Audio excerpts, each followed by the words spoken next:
Après des décennies passées à recouvrir sa vie privée d'un voile de silence, Hervé Villard a soudainement bouleversé la presse française. À l'âge où beaucoup pensent au repos et à la réflexion, lui a choisi le secret d'un bonheur inattendu. Un mariage discret, loin des caméras et des feux des projecteurs. L'homme qui a traversé les chocs les plus douloureux de son existence apparaît aujourd'hui avec un regard empreint d'une paix rare, presque fragile. Mais qu'est-ce qui a transformé ce chanteur emblématique de la France, autrefois solitaire et méfiant, en un homme capable de se livrer enfin à l'amour véritable, après tant d'années de prudence et de réserve? Au début de l'année 2026, la France entière a été surprise par une nouvelle qui semblait surgir de nulle part. Hervé Villard, ce chanteur légendaire, connu pour sa voix unique et ses mélodies immortelles, venait de se marier. Mais pas dans le faste ou sous les projecteurs de Paris. Non, le mariage avait eu lieu en toute discrétion dans le petit village côtier de Collioure, ce joyau du sud de la France, où les ruelles semblent suspendues dans le temps et où la mer caresse les pierres anciennes avec une douceur presque mélancolique. Seuls les amis les plus proches et la famille avaient été conviés à la cérémonie. Aucun flash, aucun paparazzi, aucune annonce tapageuse. Juste la simplicité et l'intimité. Hervé Villard, qui avait longtemps été perçu comme un homme solitaire, presque inaccessible, dévoilait enfin une part de lui-même que le public n'avait presque jamais vue, la capacité de s'abandonner à l'amour. Dans une interview rare, il confia, la voix tremblante mais sincère, « Christine m'a appris à ne plus avoir peur de moi-même. » Ces mots, simples et profonds, résonnaient comme un écho de toutes ces années passées à se protéger, à se cacher derrière le masque de l'artiste toujours souriant, mais intérieurement fragile. Christine Garnier, la femme qui a su toucher le cœur de cet homme discret, est plus jeune que lui de 23 ans, mais leur différence d'âge semble n'avoir jamais été un obstacle. Au contraire, elle a été un souffle nouveau, un baume sur des blessures longtemps enfouies. Les proches racontent que Hervé a retrouvé grâce à elle cette légèreté qu'il avait perdue, cette capacité à rire, à rêver, à espérer. Les rumeurs de solitude et de cœur brisé qui ont longtemps entouré le chanteur ont laissé place à un calme lumineux, presque tangible, dans ses yeux et son sourire. Ce mariage n'était pas seulement un événement social. Il représentait la renaissance de l'homme derrière la légende. Pour Hervé Villard, chaque geste de cette union semblait symboliser la fin d'un long voyage de solitude et de douleur, et le début d'une nouvelle étape où le bonheur n'est plus une crainte, mais une réalité qu'il ose enfin embrasser.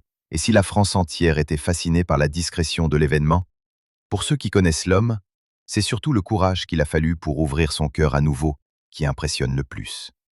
Il y a quelque chose de profondément émouvant à voir un homme, qui a connu tant de pertes et de désillusions, accepter enfin l'amour avec une confiance tranquille. Hervé Villard ne court plus après la célébrité. Il ne cherche plus à plaire. Il se tient là, dans la lumière douce de Collioure, avec Christine à ses côtés, et semble avoir trouvé cette paix que tant d'années de gloire et de drame ne lui avaient jamais apportée. Un mariage discret, et pourtant un bouleversement intérieur immense, révélant que même après des décennies de solitude et de blessures, le cœur humain reste capable de renaître. Mais pour comprendre pleinement cette paix retrouvée, il faut remonter aux cicatrices que la vie a gravées sur le cœur d'Hervé Villard. Car l'histoire de ce chanteur ne se résume pas à des succès éclatants et des concerts triomphants. Elle est aussi faite de pertes déchirantes, de chagrins profonds et de solitude prolongée, de celles qui semblent imprégnées jusque dans l'âme. Dans sa jeunesse, Hervé avait quitté la France pour l'Amérique du Sud à la recherche de nouvelles expériences, d'aventures, mais aussi d'amour. Là-bas, il rencontra Consuela, une jeune femme autochtone dont il tomba éperdument amoureux.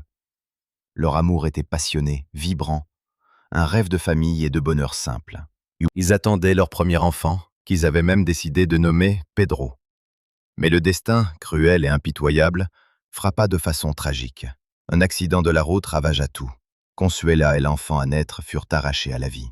Hervé Villard se retrouva submergé par un chagrin que rien ne semblait pouvoir apaiser. Un chagrin qui l'enferma dans une solitude quasi permanente et fit vaciller sa foi en l'amour et en la vie. Les années qui suivirent furent marquées par une lutte constante entre la douleur et l'envie de vivre. Hervé trouva un réconfort fragile dans la musique, dans les tournées, mais chaque mélodie, chaque scène était empreinte d'une nostalgie profonde et d'une mélancolie que seuls les plus proches pouvaient percevoir. Puis vint Alexandra Giraud, danseuse talentueuse et âme sœur apparente. Hervé la demanda en mariage 3 fois. À chaque fois, elle accepta. Leur amour semblait offrir une seconde chance à ce cœur meurtri. Pourtant, le rythme effréné des tournées et la pression de la célébrité finirent par créer un fossé insurmontable. Leur séparation, au début des années 1990, fut un autre coup dur. Quelques années plus tard, Alexandra succomba à une maladie grave, laissant Hervé avec un sentiment de perte irrémédiable, comme si la vie lui avait encore une fois retiré ce qu'il chérissait le plus. Ces biographes et journalistes de la presse française évoquent souvent Hervé Villard comme l'homme le plus solitaire de la chanson française. Et pour cause.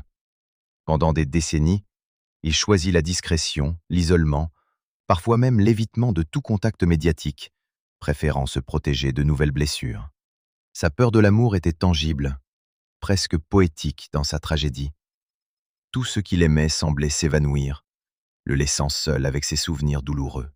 Pourtant, derrière cette image de solitude, il y avait un homme sensible, profondément humain, capable de ressentir chaque nuance de la vie avec intensité. Il aimait la littérature, écrivait, observait le monde avec une acuité rare. Même après des années de souffrance, il continuait à chanter, à créer, à partager sa musique avec ceux qui savaient écouter non seulement sa voix, mais son âme. Hervé Villard, malgré les tragédies, n'avait jamais complètement fermé son cœur. Et c'est cette capacité à rester ouvert, à ne pas se laisser consumer par le passé, qui permettrait un jour à Christine Garnier d'y entrer, et à lui de retrouver enfin la sérénité. Après la tragédie qui l'avait frappé en Amérique du Sud, Hervé Villard se retrouva seul face à une notoriété qu'il n'avait jamais vraiment désirée à ce point. Le succès fulgurant de Caprice est fini. Cette chanson qui avait fait le tour de l'Europe lorsqu'il n'était qu'un jeune homme, l'avait propulsé sous les feux des projecteurs. Une gloire presque instantanée, mais qui venait avec son lot de solitude, de pression et de regards incessants. Chaque déplacement, chaque apparition publique, chaque photographie semblait le priver un peu plus de cette intimité qu'il chérissait secrètement. Le public et les médias voyaient un artiste rayonnant, mais derrière ce sourire se cachait un homme qui se demandait souvent comment continuer à vivre après avoir perdu tout ce qu'il aimait. Certains journalistes racontent que dans les années 1980, Hervé disparaissait parfois pendant des semaines, vivant loin des projecteurs, explorant des pays, des villes, des cultures, cherchant peut-être dans l'inconnu un refuge contre la douleur. Ces périodes d'isolement n'étaient pas des caprices, mais une nécessité vitale.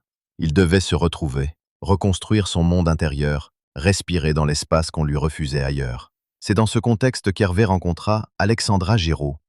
Elle était danseuse, gracieuse, passionnée, et ses pas sur scène semblaient raconter une histoire que même les mots ne pouvaient transmettre.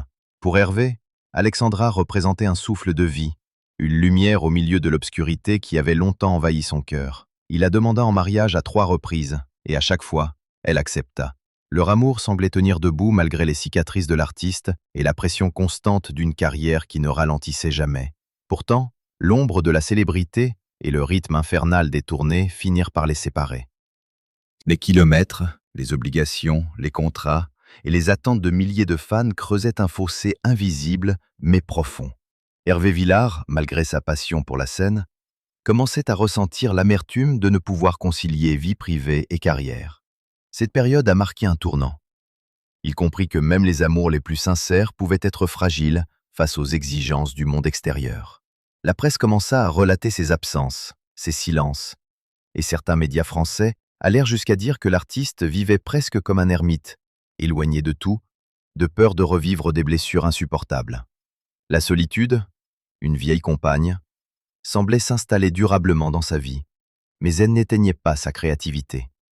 Dans ses rares apparitions publiques, Hervé donnait tout sur scène, chaque note trahissant la profondeur de ses émotions, chaque mélodie un hommage silencieux à ceux qu'il avait aimés et perdus. Ainsi, ces années furent un mélange paradoxal, une célébrité immense, une admiration universelle, mais aussi une solitude poignante, presque palpable. Hervé Villard, malgré l'affection et la reconnaissance de ses fans, avait choisi de se protéger, de vivre à distance de ce monde qui, trop souvent, prenait plus qu'il ne donnait. C'est ce mélange unique de gloire et d'isolement qui forgea l'homme qu'il devint, prêt, des décennies plus tard, à accueillir Christine Garnier et à retrouver enfin cette paix qu'il avait toujours cherchée. Les blessures d'Hervé Villard ne s'arrêtèrent pas avec la séparation d'Alexandra. La vie semblait poursuivre sa série de tragédies, chacune laissant des marques indélébiles sur son cœur sensible.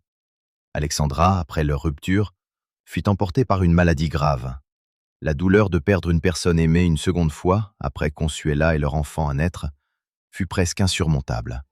Les années suivantes, Hervé s'éloigna encore plus de la scène médiatique, se murant dans un silence que peu pouvaient pénétrer. Pendant cette période, de nombreux journalistes et proches le décrivaient comme l'homme le plus solitaire de la chanson française. Ses rares interviews révélaient un artiste hanté par ses pertes, un homme qui confessait ne plus croire au bonheur. « Tout ce que j'aime finit par partir », disait-il souvent, d'une voix à la fois mélancolique et douce. Il existait une crainte profonde en lui. Aimer à nouveau signifiait s'exposer à la souffrance. Et pourtant, il continuait de créer, de chanter, de donner sa voix aux émotions des autres. Ces années de retrait forcé lui permirent de se reconstruire lentement. Hervé Villard trouva refuge dans la littérature, l'écriture, les voyages, et même dans de simples promenades au bord de la mer ou dans les petites rues de ville qu'il choisissait comme havre de paix. Bien qu'il ait connu une gloire phénoménale dès son adolescence, il comprit que la célébrité seule ne suffisait pas à remplir le vide laissé par des pertes aussi profondes. Il apprit à vivre avec la douleur, à la transformer en art, à la laisser résonner dans chaque note de ses chansons, dans chaque mot qu'il écrivait. Pendant ces décennies, les rumeurs allèrent bon train. Certains disaient qu'il refusait de se marier par peur, d'autres qu'il s'était retiré du monde par dépression.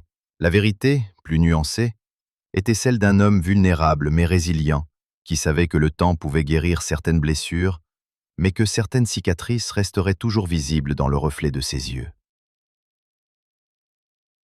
Hervé Villard, malgré toutes ces épreuves, continuait de se battre pour ne pas laisser le passé définir entièrement sa vie. Et puis, il y eut Christine Garnier. Pour la première fois depuis des décennies, un lien véritable, sincère et protecteur s'installa dans son existence. Elle ne cherchait pas à effacer son passé. Elle ne voulait pas combler un vide. Elle marchait à ses côtés, avec douceur et patience, lui offrant un espace pour aimer et être aimé sans peur. Le mariage de 2026 fut ainsi plus qu'une cérémonie. Il fut le symbole d'une victoire sur la solitude, d'un dépassement des peurs et des traumatismes accumulés. Hervé Villard, l'homme autrefois hanté par la perte et la peur, découvrait enfin qu'il était possible d'aimer encore, pleinement, et de ressentir à nouveau la sérénité dans un monde qu'il avait tant éprouvé. Malgré sa notoriété immense, Hervé Villard a toujours choisi de vivre à l'écart des feux de la rampe, préférant la simplicité à l'extravagance. Ceux qui ont eu la chance de le côtoyer racontent un homme attentif aux détails, capable de percevoir l'invisible, d'écouter les silences et de ressentir les émotions avec une acuité presque surnaturelle. Son appartement, ses promenades, ses cafés favoris, tout reflète une vie choisie avec soin, où chaque instant est consacré à la réflexion et à la création plutôt qu'à l'apparence. Les scandales, les rumeurs et les paillettes n'ont jamais été pour lui. Hervé Villard, malgré sa gloire européenne, a toujours fui les soirées mondaines et les invitations tape à l'œil, préférant la tranquillité d'un dîner simple, d'un livre ouvert ou d'une conversation sincère avec des amis proches. Cette discrétion, loin d'être de la froideur, est le témoignage d'une sensibilité profonde et d'un respect de soi, mais aussi des autres. Elle révèle un homme qui, ayant connu la perte, la solitude et la trahison, a appris à protéger son cœur tout en restant ouvert à la beauté du monde. Sa passion pour la littérature et l'écriture en est un exemple frappant. Hervé Villard aime les mots, leur musique et leur pouvoir de raconter les histoires que la voix seule ne peut exprimer. Il écrit régulièrement, parfois des souvenirs, parfois des réflexions sur la vie, parfois de simples notes poétiques qui témoignent de sa capacité à observer, à ressentir et à transformer le quotidien en art. Pour lui, chanter et écrire sont les deux faces d'une même vérité. Partager son monde intérieur avec ceux qui veulent bien écouter. Même dans les moments les plus sombres, Hervé n'a jamais cessé de créer. Ses tournées, bien que moins fréquentes que dans sa jeunesse, continue de rassembler des publics fidèles de toutes générations. Chacun de ses concerts est un mélange de nostalgie et de gratitude, une célébration de la musique, de la vie et de la résilience. Ses collègues louent sa sincérité et sa modestie. Un artiste sans scandale, mais avec une authenticité rare dans le milieu. Il montre ainsi que la célébrité n'a pas besoin de faste pour exister. Elle peut être silencieuse, profonde et durable. Et puis, il y a Christine. Depuis leur rencontre, chaque geste, chaque regard, chaque instant partagé semble insuffler une lumière douce et constante dans la vie de l'artiste. Hervé Villard, l'homme autrefois hanté par la solitude et la peur, a trouvé à ses côtés un équilibre, une sécurité émotionnelle qui lui permet de s'épanouir pleinement. Ce n'est pas un amour spectaculaire, mais un amour stable, mature, capable de résister aux tempêtes du passé et de l'existence. Cette sérénité, longtemps absente de sa vie, se lit désormais sur son visage et dans sa voix, plus profonde, plus apaisée, plus riche d'émotions partagées. Ainsi, Hervé Villard incarne un paradoxe fascinant. Une légende de la chanson française, admiré de millions de fans, et pourtant un homme discret, profondément humain, sensible et attentif aux détails de l'existence. Son parcours montre que l'authenticité et la paix intérieure ne se mesurent pas à la célébrité, mais à la capacité de rester soi-même, de préserver son cœur et d'aimer à nouveau, même après des blessures qui semblent irréparables. Le mariage avec Christine Garnier n'a pas seulement marqué un événement dans la vie d'Hervé Villard. Il symbolise une renaissance émotionnelle, une victoire sur des décennies de chagrin et de solitude. Après tant d'années de peur et de méfiance, il a enfin accepté que le bonheur puisse exister, non pas comme un rêve lointain, mais comme une réalité quotidienne, palpable et partagée. Christine, avec sa douceur, sa patience et sa compréhension, est devenue le point d'ancrage de cet homme autrefois hanté par ses pertes. Chaque geste qu'elle fait, chaque mot qu'elle prononce, semble apaiser une partie de l'âme d'Hervé, lui rappelant que la vie peut encore offrir des moments de pureté et de joie. Pour la première fois depuis longtemps, il se permet de rêver, de sourire, de vivre pleinement l'instant présent, sans crainte que tout ne s'effondre. Cette renaissance ne s'est pas faite en un jour. Elle est le fruit d'une vie entière de résilience, de lutte contre le chagrin et la solitude, et d'un engagement constant vers sa propre sensibilité et sa musique. Hervé Villard a appris que la paix ne vient pas de l'oubli, mais de l'acceptation. Accepter les pertes, les erreurs, les blessures, et malgré tout, choisir d'aimer encore. Christine n'efface pas son passé.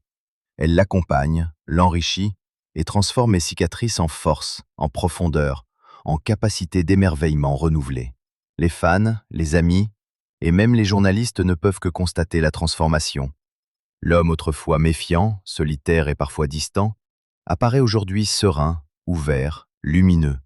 Sa voix, sa présence, son regard reflètent cette paix retrouvée.